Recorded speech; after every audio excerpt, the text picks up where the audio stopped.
Live from downtown Detroit, home of WDIV and Click on Detroit, Local 4 News at noon starts now. An Amazon delivery driver speaking out after getting into a violent confrontation with a police officer while out delivering packages. Plus, a deadly shooting rattles a quiet West Bloomfield neighborhood. What we are learning about the circumstances surrounding this shootout. But first, breaking news from Governor Whitmer. Back to school. The governor announcing a plan to allow schools across the state to reopen in the fall.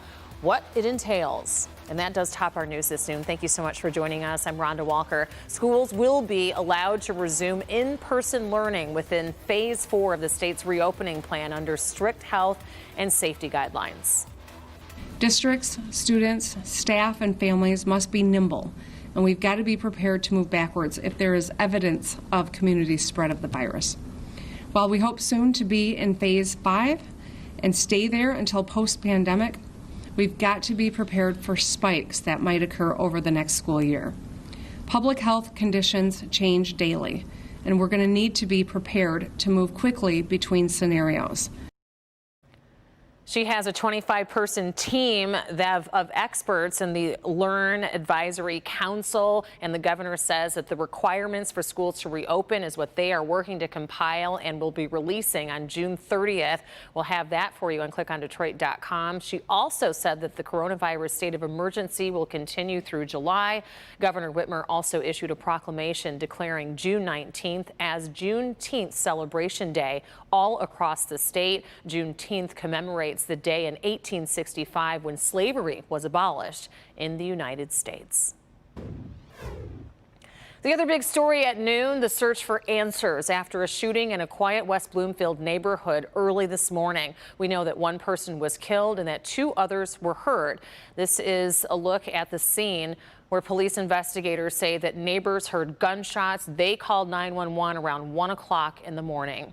It happened at a home on Chase Court, which is in the area of 14 Mile and Halstead. Sean Lay joins us now live there from West Bloomfield. And Sean, there's so much question about what may have led up to this shootout and what we're learning about the incident and the victims. You are so right about that, Rhonda. So many people want to know what's going on here. The Local 4 defenders, we just did a lengthy interview with the deputy chief here. That's why we're at the West Bloomfield Police Department trying to get some of those questions answered. Here's what we're learning at this noon hour, that this was an absolutely wild shootout in a driveway and garage of a 30-year-old homeowner's home. And what police are trying to nail down right now, as if this homeowner was leaving one of his small businesses. He owns several and was coming home after work, and they want to know if he was followed home, if this was some sort of setup for a robbery that turned into a gun battle. A shootout in the driveway and garage of this home on Chase Court in West Bloomfield just after 1 this morning, rocking this entire neighborhood. When the smoke cleared, the Local 4 defenders have learned that a 37-year-old man from Warren was shot and killed right there in the driveway. He was armed. A 47-year-old man from Detroit was later taken into custody by Farmington Hills and West Bloomfield officers driving off from the scene. He was shot in the stomach. He was found with a handgun in his car.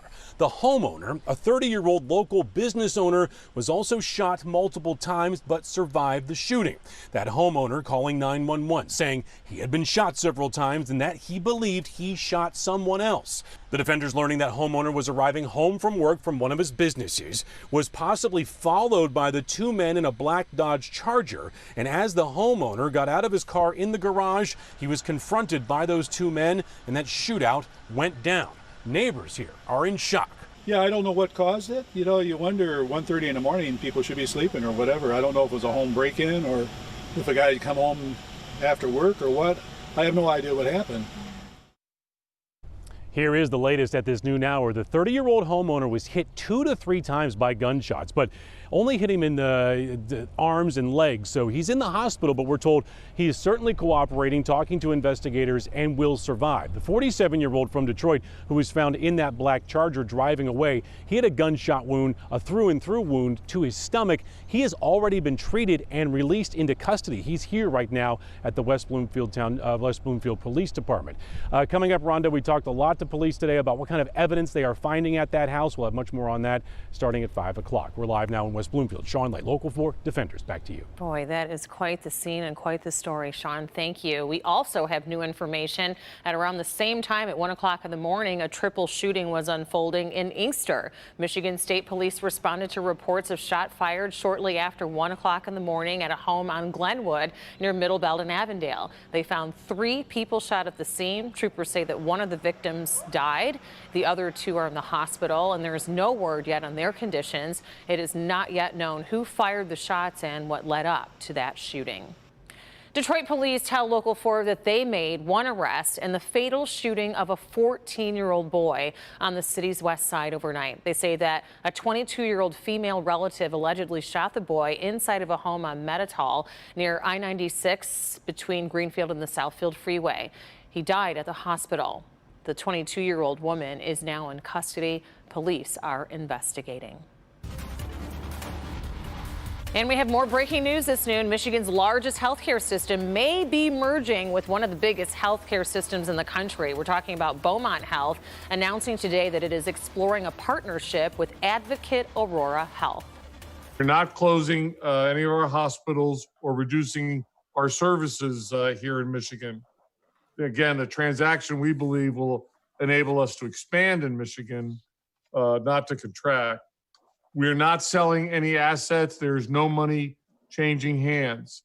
This is where the Michigan Beaumont Corporation, the Wisconsin Aurora Corporation, and the Illinois Advocate Corporation would come under a common parent that is yet to be named. Well, right now, Advocate Aurora, which he referenced there, runs hospitals in Illinois and Wisconsin, and Beaumont has 8 hospitals here in Michigan. Talks are still in the early stages. Our Hank Winchester is looking into this and what it could mean for patients and employees here in Michigan. We'll have his updates in later editions of Local 4 News today. Also breaking at this hour, Senate Republicans unveiled their proposal to reform law enforcement in response to the national protest movement that followed the death of George Floyd. We believe that our policy positions are one that brings the communities of color into a position of stronger understanding and confidence in the institutions of authority. And we believe that it brings our law enforcement community to a place where they have the resources necessary to de-escalate some of these situations. Now, here is some of what the legislation is. It encourages law enforcement agencies to stop controversial practices by withholding federal funding to departments that allow the tactics or do not submit reports related to them. The legislature also requires local law enforcement agencies to report all officer-involved deaths to the FBI. And it encourages broader use of body cameras for officers. The Senate Republican proposal does not include an explicit ban or on chokeholds or certain no-knock warrants. The Senate will hold a procedural vote on this bill next week. A week ago, a white Warren police officer arrested an African-American Amazon driver. Since then, the Macomb County prosecutors declined to charge that driver with resisting arrest, as the police department requested. Now, the family and their attorney are speaking out for the first time. Rod Maloney is following this story for us this noon, joining us now live. And what is the family saying? Well, Rhonda, they're very unhappy with what has happened here, and they're looking at the possibility of a lawsuit. But in the meantime, we'll talk about the video, because we have seen this video, the police video that was put out, and also some of the videos shot by people who were watching at the time. And it all becomes a question of interpretation. The video shows the Amazon delivery truck that Jaylen Bond drove last week. It was parked on the wrong side of the road. Warren police officer approached Jaylen wanting to see his driver's license. He refused to do so, and a confrontation ensued. The Warren Police Department claims it was a case of resisting, and in fact ending up in resisting arrest, and that's what they wanted charged. Today, Jaylen's attorney says there was no need to show the driver's license because it was merely a parking ticket violation. Jaylen received one for parking on the curb. Jaylen's attorney called it an unconstitutional arrest, claims Warren Police Chief James Dwyer, Commissioner James Dwyer, defamed his client. And Jaylen said in a Zoom call this morning that he's been significantly affected personally by the arrest and the officer's actions. When he put me in that area, held me around my neck, I was terrified and I was scared that I was probably about to die because I couldn't like breathe at the time when he was holding me around my like Adam's apple. I think that his actions the spotlight needs to be on his actions. And is this the way that we want our police officers to act when they interact with the public for very minor offenses? Should he let his pride get in the way of doing his job?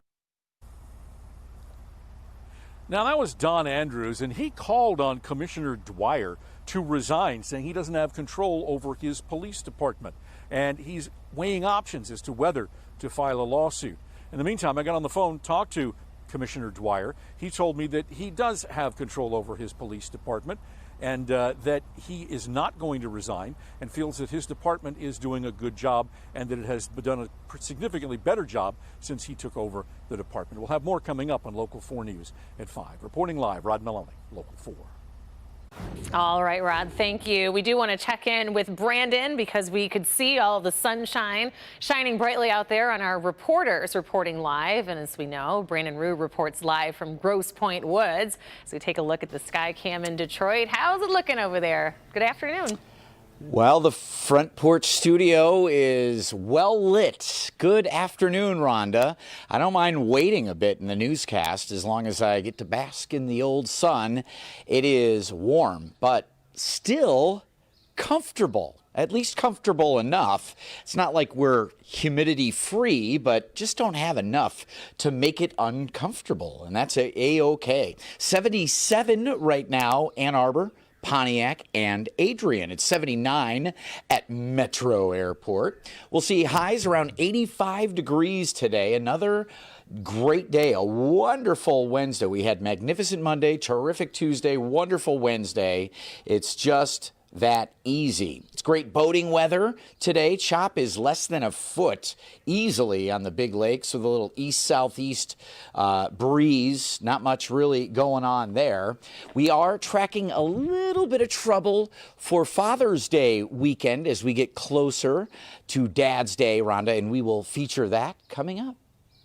All right, we want to make it nice for the dads. Thank you, Brandon. Still to come, a record spike of coronavirus cases reported in 6 states, including Arizona, Texas, and Florida. We'll take a look at the numbers after the break.